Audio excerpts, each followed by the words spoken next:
আজকের recipe mutton biryani. কি পদ্ধতিতে করলে মাটন বিরিয়ানি করতে খুব বেশি সময় লাগবে না সেটাই তোমাদের সঙ্গে শেয়ার করব আমি।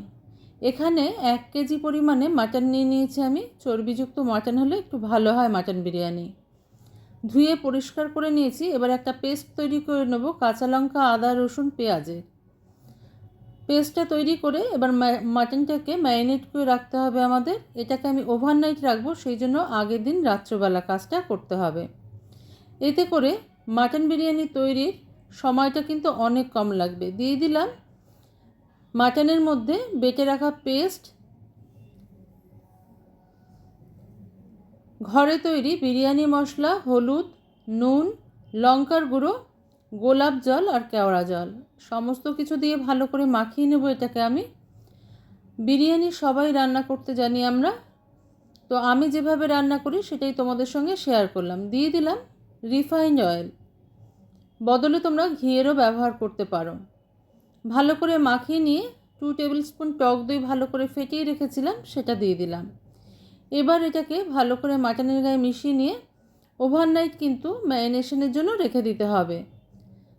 ডিপ ফ্রিজ বা ফ্রিজারে রাখতে হবে না, নর্মাল ফ্রিজে রাখলেই হবে। পরের দিন আমি এটাকেই প্রেশার কুকারে দিয়ে হুইসেল দিয়ে নিয়েছি, সিদ্ধ করে নিয়েছি।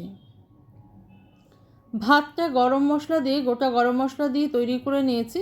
আলু ভেজে নিয়েছি, বেরেস্তা তৈরি করে নিয়েছি। এবার একটা হাঁড়িতে দিয়ে দিলাম ঘি।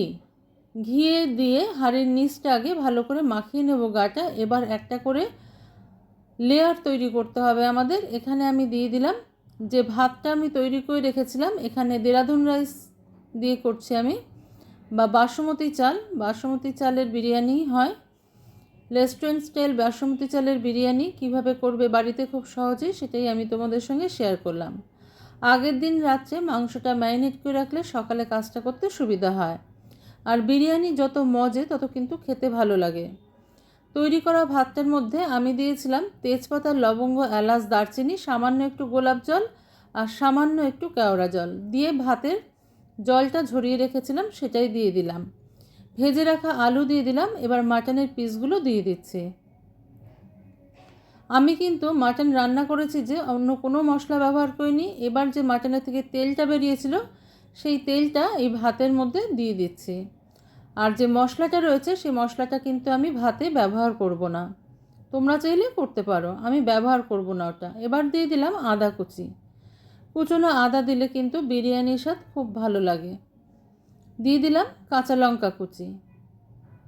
এবার দিয়ে দিলাম পেঁয়াজ বেরেস্তা। এই বেরেস্তাটাও যদি আগের দিন তৈরি করে রাখো তাহলে ভালো হয়। আর নুন, হলুদ আর লঙ্কার গুঁড়ো দিয়ে আমি আলুটাকে দুফালা করে ভেজে নিয়েছিলাম। এবার উপর থেকে আবারও ভাত ছড়িয়ে দিলাম। যে যতটা পরিমাণে করবে সেই অনুযায়ী কিন্তু পাত্রের মাপটা হতে হবে, মানে হাঁড়ি বা গামলা যাতেই তোমরা করো সেই অনুযায়ী করতে হবে। তো এইভাবে আমি ভাতটা উপর থেকে ছড়িয়ে দিলাম, ভালো করে চারিদিকটা স্প্রেড করে দিলাম।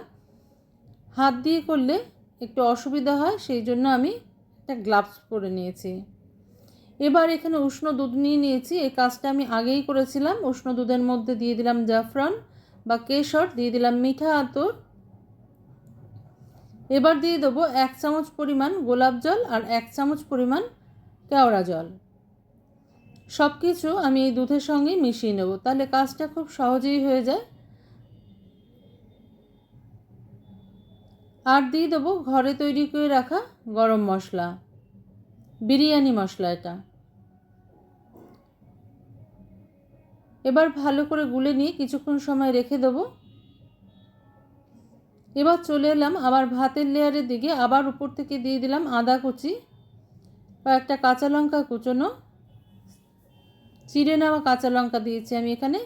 এবার ফাইনাল লেয়ারটা যেহেতু দেওয়া হয়ে গেছে তাই সামান্য একটু নুন দিয়ে দিলাম উপর থেকে, আর বাকি বেরেস্তাটাও দিয়ে দিলাম। Welcome to my cooking channel Shatabdi's kitchen. Shatabdi's কিচেনে তোমাদের সবাইকে স্বাগত।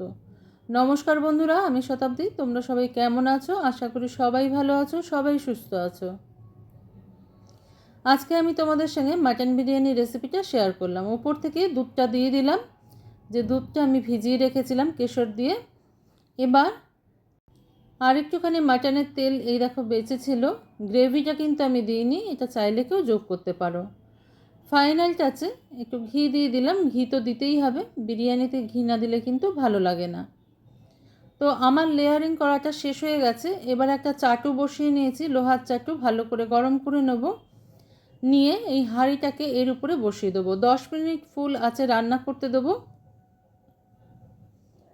মুখটা একটা কাপড় দিয়ে আমি ঢেকে দেবো, যে কোনো কাপড় দিয়ে তোমরা মুখটা ঢেকে দিতে পারো বা আটা দিয়েও সিল করে দিতে পারো। আমি সাধারণত কাপড় দিয়েই ঢাকা দিই। কাপড় দিয়ে ঢেকে দিয়েছি, উপরে একটা ঢাকনা দিয়ে দিলাম। এবার কাপড়টাকে উপর দিকে তুলে নিলাম। এরকমভাবে করলে কি হয়, কাজটা অনেক সহজ হয়। উপরে একটা শিলনোড়া চাপিয়ে দিয়েছি, ভারী কিছু দিয়ে চাপা দিয়ে রাখতে হবে। 10 মিনিট ফুল আঁচে রেখে তার 10 মিনিট লো আঁচে রেখে এবার আমি তোমাদের ঢাকাটা খুলে দেখিয়ে দিচ্ছি। দেখো বিরিয়ানিটা আমার তৈরি হয়ে গেছে। এটাকে রেস্টে কিন্তু আরও 30 মিনিট তোমরা রেখে দেবে ফ্লেমটা অফ করে, তাহলে কিন্তু পারফেক্ট বিরিয়ানি তৈরি হয়ে যাবে। দেখো কতটা ঝরঝরে হয়েছে ভাতটা। আমি একটা প্লেটে তুলে নিয়ে তোমাদের দেখাচ্ছি। দেখো ভাতটা কতটা ঝরঝরে হয়েছে। রেসিপিটা ভালো লাগলে লাইক, শেয়ার, কমেন্ট, সাবস্ক্রাইব করার অনুরোধ রইল তোমাদের কাছে। সবাই ভালো থেকো, সুস্থ থেকো।